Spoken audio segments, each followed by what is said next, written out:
আপনারা যা করছেন প্রতিবেশী এ কাজ করে না। আল্লাহর ঘরগুলো একটা একটা করে ভেঙে ফেলছেন আর বলছেন এখানে 500 বছর আগে এখানে মন্দির ছিল।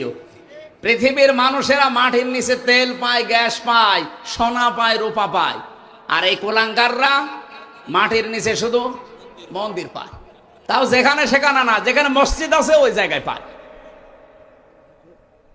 আমরা যদি এখন বলি ঢাকার স্বামীবাগের যে মন্দির ইস্কন, এটা 1000 বছর আগে এখানে মসজিদ ছিল, ভেঙ্গে মসজিদ বানাবো, কেমন লাগবে আপনাদের?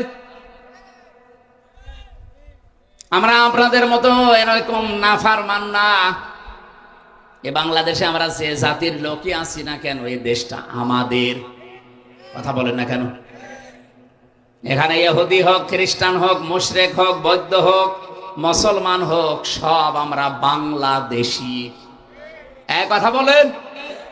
যা করছেন এতদিন, অন্তত কন্যার কারণে আমরা কিছু বলি নাই। কন্যা নেই, এখন যা আরম্ভ হয়েছে, 7 সিস্টার যদি ভেঙে যায়, আর ভেঙে যাবে।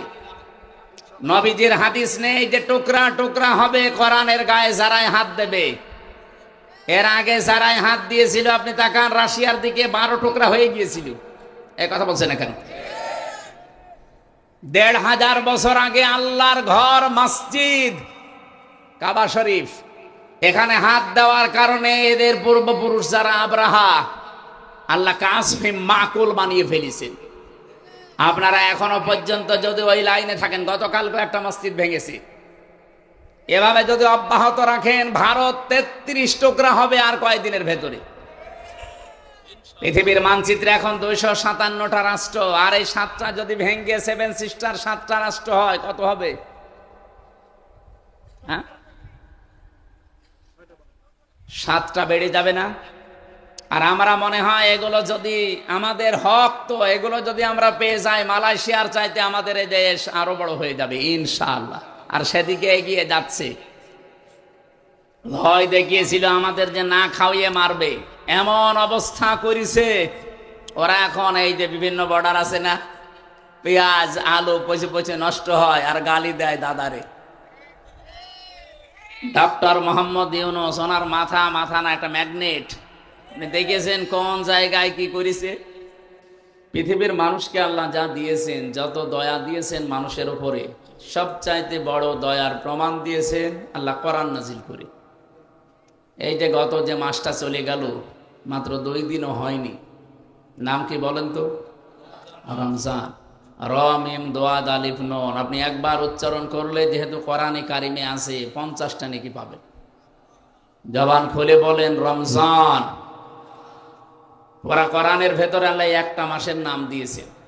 12টা মাসের নাম আছে, কিন্তু এভাবে রমজান, মুহররম, সফর এভাবে নেই।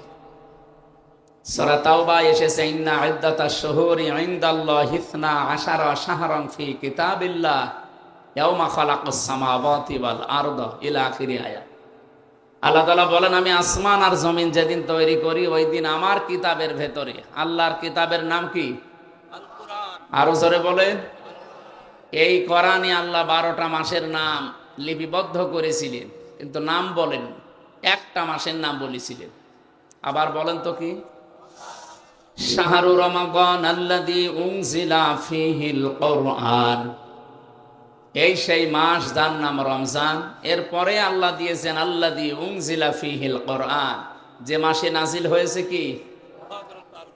আপনি এই জন্য রমজানের সাথে সম্পৃক্ত দেখবেন 4টা জিনিস: রমজান, কোরআন, সিয়াম, তাকওয়া। একটার সাথে আর একটা মিল করা আছে, সম্পর্কিত করা আছে, একটা বাদ দিলে আর একটা থাকে না। যেহেতু আমার রমজান কেন্দ্রিক আলোচনা না, আমরা হেদায়েত নিয়ে কথা বলবো ইনশাল্লাহ। রমজান এসেছিল আমাদেরকে হেদায়েত দেওয়ার জন্যে, তাকওয়া অর্জন করার জন্যে। হুদাল লিন্নাস, এ কোরআন আমি দিয়েছি মানুষদেরকে হেদায়েত দেওয়ার জন্যে। অন্য জায়গায় এসেছে হুদাল লিল মুত্তাকিন, কোরআন এসেছে মুত্তাকিদেরকে হেদায়েত দেওয়ার জন্য। আর এক জায়গায় এসেছে হুদাল লিল মুসলিমিন, কোরআন মুসলমানদেরকে হেদায়েত দেওয়ার জন্য। কথা কয় রকম পেলাম? 3 রকম। এখন ভুলে গেলে হবে? এরকম ছাত্র হলে তো সমস্যা। ক্লাস 3 পড়ে একটা ছেলে এসে বলছে, আব্বা কি হয়েছে? পরীক্ষার রেজাল্ট দিয়েছে।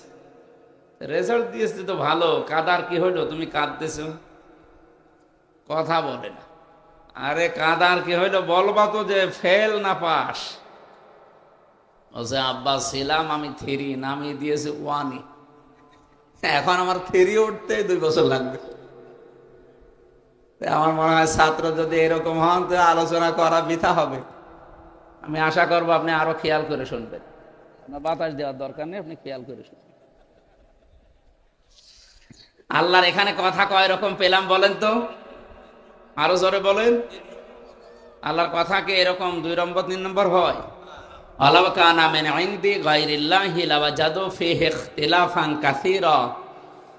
সূরা নেসার 82 নম্বর আয়াতের শেষের দিকে আছে। আল্লাহ বলেন আমার কোরআন আমি এমন ভাবে নাজিল করেছি, হে নবী আপনি এর ভেতরে একটার সাথে আরেকটা মেলে না, এরকম কোনো কথা পাবেন না।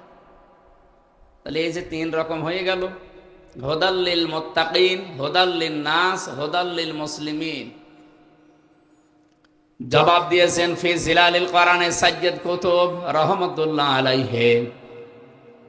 তিনি বলেন আল্লাহ পাকের 3টা কথাই ঠিক আছে। এই কোরআন থেকে পৃথিবীর সব মানুষ হেদায়েত নিতে পারবে, উপকার নিতে পারবে, কল্যাণ নিতে পারবে, সেই ক্ষমতা কোরআনের নেই, আছে। এজন্য জালিকাল কিতাবু লা রাইবা ফি। আপনি এখানে লক্ষ্য করেন কিতাবের আগে আল্লাহ আলিফ লাম দিয়েছেন। আরবি গ্রামার অনুযায়ী আলিফ লামটা নির্দিষ্ট করার জন্য বলা হয়। পৃথিবীতে একটাই মাত্র কিতাব আল্লাহ পাঠিয়েছেন যেটা মানুষকে হেদায়েত দেওয়ার ক্ষমতা রাখে, তার নাম কি? কথা বুঝলেন এ পর্যন্ত? এর ব্যাখ্যা একটা হাদিস পেয়েছি আমি, যে প্রথমে পড়েছিলাম। এই এদিকে তাকান। মানিত্তাবাআল হুদা বিগাইরিল কোরআন আদাল্লাহুল্লাহ। তিরমিজি শরীফের হাদিস। নবীজি বলেন কোরআন বাদ দিয়ে পৃথিবীতে কেউ যদি হেদায়েত পাওয়ার জন্য কোন জায়গায় ধর্ণা দেয়, ওর নিয়ত যদি ভালো থাকে আল্লাহ নিজে দায়িত্ব নিয়ে তাকে গোমরা বানিয়ে দেয়।